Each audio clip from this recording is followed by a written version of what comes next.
আগে যিনি জেলা সভাধিপতি হিসাবে শপথ নিলেন শ্রী বলাই গোস্বামী এবং সহকারী সভাধিপতি হিসাবে যিনি শপথ নিলেন শ্রী বিশ্বজিৎ শীল মহোদয় এবং অন্যান্য যারা নির্বাচিত সদস্যরা এখানে আছেন এবং আমার সামনে সমস্ত বিশিষ্ট ব্যক্তিবর্গ, সাংবাদিক বন্ধুরা, সবাইকে এই অনুষ্ঠানে উপস্থিত থাকার জন্য হার্দিক অভিনন্দন ও শুভেচ্ছা জানাচ্ছি। অত্যন্ত আনন্দের দিন আজকে, এবং আমরা জানি যে পঞ্চায়েত হচ্ছে রাজ্যের উন্নয়নের একটা মূল ভিত্তি।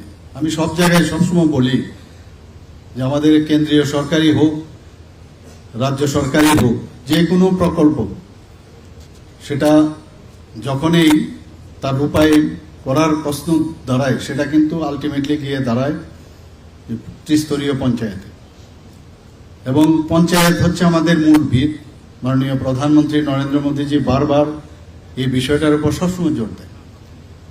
আমি যেটা বলি যে পুকুরের মাঝখানে যখন একটা ঢিল আমরা ছুঁড়ি, তারপর আস্তে আস্তে করে তার ঢেউ কিন্তু পাড়ের দিকে যায়, এবং ত্রিস্তরীয় পঞ্চায়েত হচ্ছে ঠিক এইরকম পাড়ের মতো।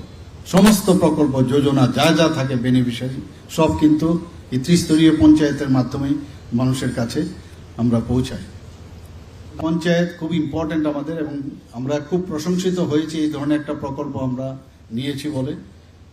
এবং আমরা সবাই জানি যে এখানে জেলা পরিষদের টোটাল ত্রিপুরাতে প্রায় 116টার মতো আমাদের সদস্য সংখ্যা, পঞ্চায়েত সমিতির মোট সদস্য সংখ্যা 423, এবং গ্রাম পঞ্চায়েতে মোট সদস্য সংখ্যা 6370। অর্থাৎ এই যে সংখ্যা, মানুষ কিন্তু তাদের উপর অনেক আশা আকাঙ্ক্ষা নিয়ে আছে।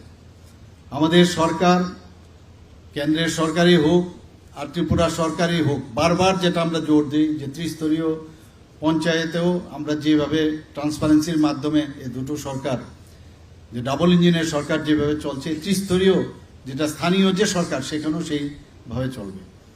অনেক সময় অনেক জায়গার থেকে অনেক খবর আসে, সেটা কোনো অবস্থায় কাম্য নয়।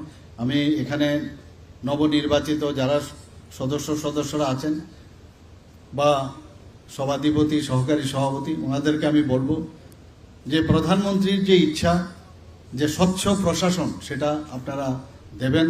আমরা যেভাবে, আমাদের ত্রিপুরা সরকার যেভাবে দিচ্ছে, আপনারাও সেভাবে দেবেন।